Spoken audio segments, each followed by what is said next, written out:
જય સ્વામિનારાયણ મિત્રો, તમામ વિડીયો જોતા એને બધાને જાજાથી જય સ્વામિનારાયણ. જ્યારે કઈ માતાએ 14 વર્ષનો વનવાસ આપ્યો ને તે રામચંદ્ર ભગવાન વનમાં જતા હતા, વન વિતરણ કરતા હતા, બધી વનમાં ફરતા હતા, ત્યારે ખારવાને ખબર પડી ગઈ કે આ ભગવાન છે. પછી એનું એક સરસ મજાનું એને નાવડીમાં બેઠા એનું એક સરસ મજાનું ગીત ગાઈ નાખું. ધોવા દ્યો રઘુરાય પ્રભુ મને શોખ પડ્યો મન માય, માટે પગ ધોવા દ્યો એ રઘુરાયજી.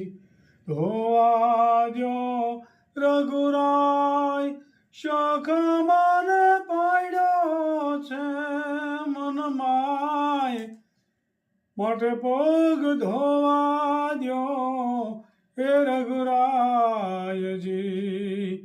રજત મારી કામણ ગારી મારી નાવનારી બની જાયજી.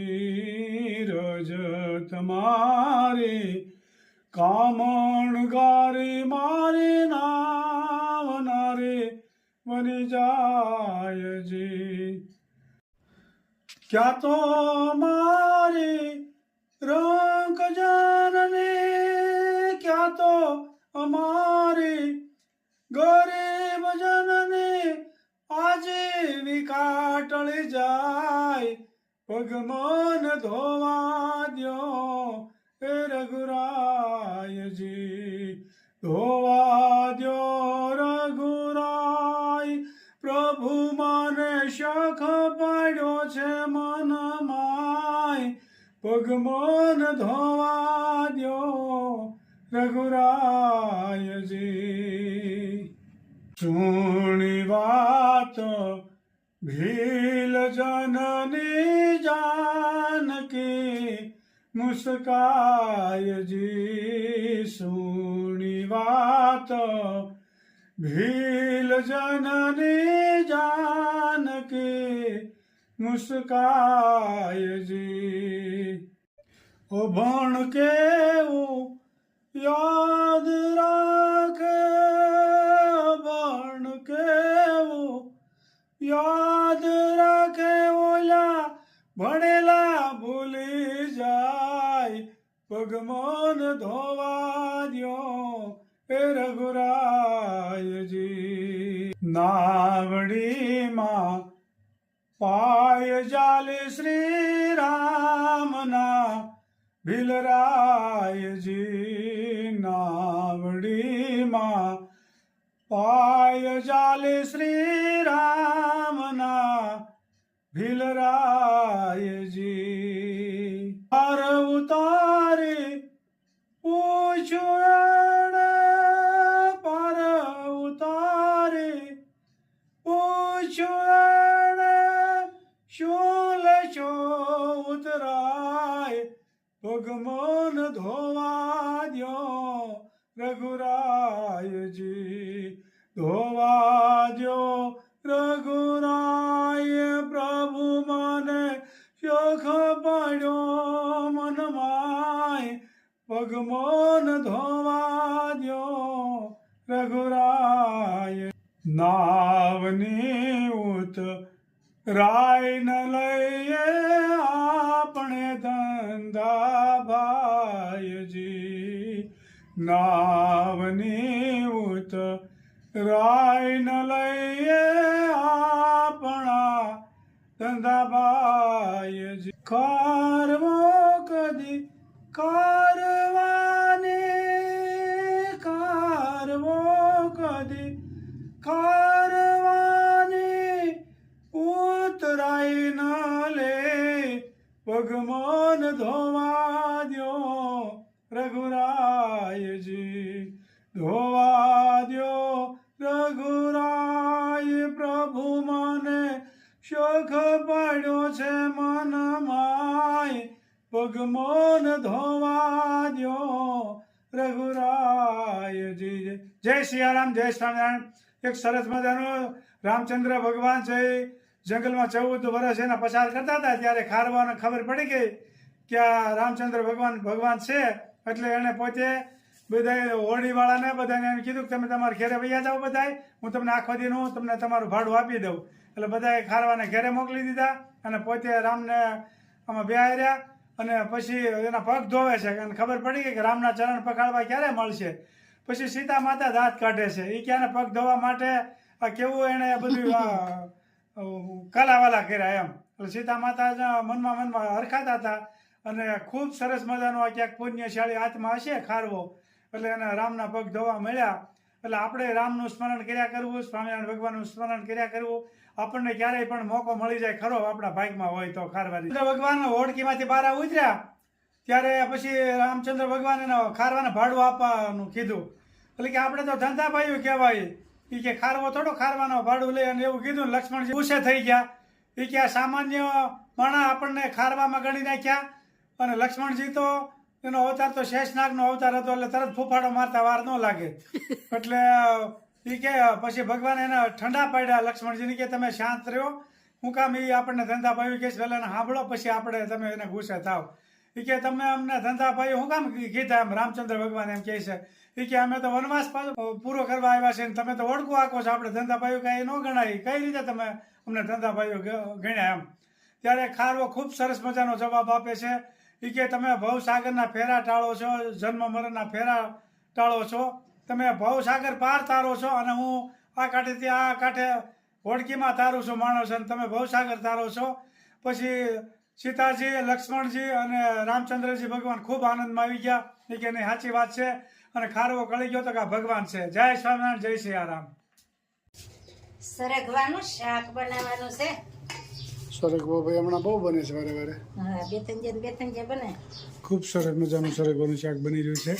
એક વિડીયો તો રોજ સરગવો ખાવાથી સારું રહે, 1 મહિનો તો સતત ખાવાનો. અમેરિકાથી ભગવતીબેન ની કોમેન્ટ હતી ને? હા, ભગવતીબેન, ઈલાબેન, હા, એ કે સીમાબેન, દરરોજ રેખાબેન, યશુ ભટ્ટી, કિરણબેન, ભગવતીબેન, કરુણાબેન, રેખાબેન, ભારતીબેન, બધાની કોમેન્ટ સારી સારી આવે છે, તો બધાનો ખૂબ ખૂબ આભાર. ભગવતીબેન આપનો ખૂબ ખૂબ આભાર. તમારું પણ અમે નામ બોલતા જ હોઈએ છીએ. ભગવતીબેન કે મારું નામ હમણાં કેદું આવ્યું નથી. એકવાર એને કીધું તો બોલ્યા હતા આપણે. હા, ભગવતીબેન તમે અમારો વિડીયો જોવો છો, આપનો ખૂબ ખૂબ આભાર. જય સ્વામિનારાયણ. તેલ મુકાઈ ગયું છે અને અહીંયા સરગવાની શીંગું પણ તૈયાર છે. અને આજે બેનપણીની ત્યાંથી અથાણું આવ્યું છે, ગાજરનું ગળ્યું અથાણું. સરસ મજાનું અથાણું આવ્યું છે ભાઈ, ગોળવાળું. અને કેરીની ગોળે કટકા કરીને સૂકવી દેવાના, મીઠા હળદરમાં રાખીને 2 કલાક, પછી સુકાઈ જાય ને પછી વઘાર કરવાનો. આમાં ધાણાના કુરિયા ઝાઝા હોય અને રાઈ મેથીના ઓછા હોય. બરોબર. વઘાર પૂરતું જ તેલ જોઈએ આમાં. અને ગળ્યું ભાવતું હોય એ બનાવજો.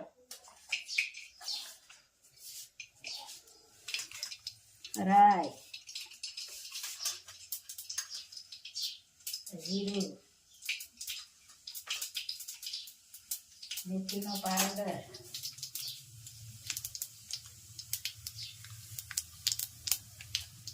અને હરગવાનો વઘાર.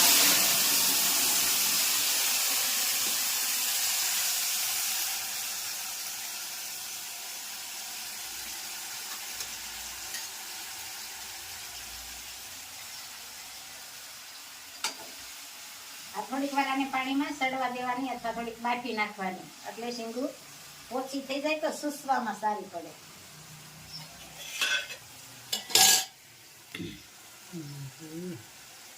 હળદર,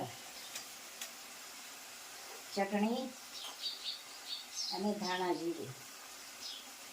અને એમાં ગળ્યું ખાવું હોય ને તો ગોળ પણ નાખી શકાય થોડો.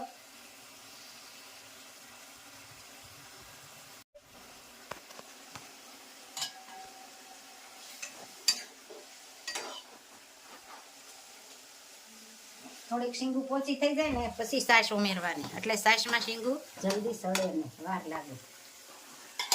એટલે આ મસ્ત મજાની ખાટી મીઠી ચણાના લોટવાળી છાશ.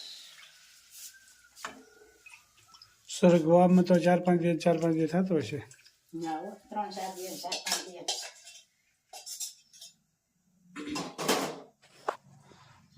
પછી આને જેવું ઘાટું ખાવું હોય ને એ પ્રમાણે લોટ નાખવાનો ને એ પ્રમાણે સડવા દેવાનો. અને બધી બહેનોને જય સ્વામિનારાયણ, જય શ્રી કૃષ્ણ, જય જીનેન્દ્ર, જય સિયારામ, હર હર ભોલે મહાદેવને જય જલારામ બાપા.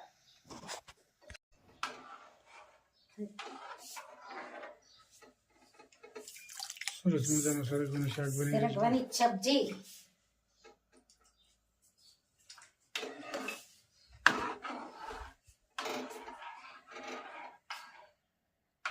ચલો ચાલ્યો જવાનો એકલો રે, સાથે આવશે પુણ્ય ને પાપ.